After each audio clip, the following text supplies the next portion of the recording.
In today's video, I'm going to teach you how to use KaTeX in Notion. If you want to make your Notion pages look cleaner, more academic, or more visually interesting, KaTeX is a great tool to learn. It lets you write math formulas and styled text using LaTeX style code, and Notion can render that code directly inside your page.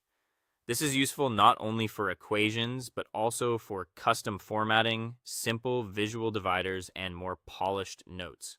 To begin, open the Notion page where you want to use KaTeX. This can be a page for class notes, a study dashboard, a technical document, or really anywhere you want to add formatted expressions. Starting in the correct page helps you immediately see how the final result fits into your layout. Next, add either an equation block or an inline equation. An equation block is helpful when you want the formula or styled expression to stand on its own line and be more noticeable. An inline equation works better if you want to place it within a sentence or paragraph without breaking the flow of your writing. Choosing the right one depends on how prominent you want the content to appear.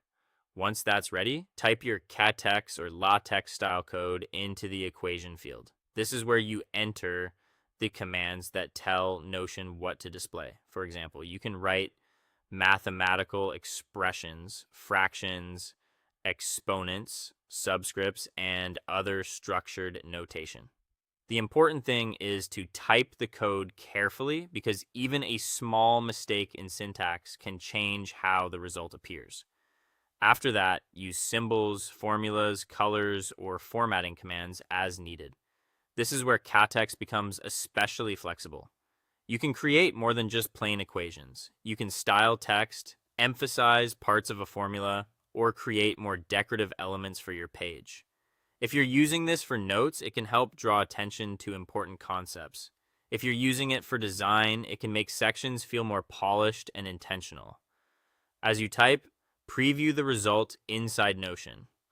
This live preview is helpful because it shows you exactly how the final expression will look in context. Take a moment to check spacing, alignment, and readability, especially if you're mixing symbols and formatting. If the formula or design looks wrong, adjust the code until it displays properly. This part is normal, especially when you're learning. Small edits often fix missing brackets, incorrect commands, or formatting issues. Once everything looks right, you can use KaTeX for math notes, custom text, dividers, or visual styling throughout your Notion workspace. With a little practice, it becomes an easy way to make your pages both more functional and more visually refined.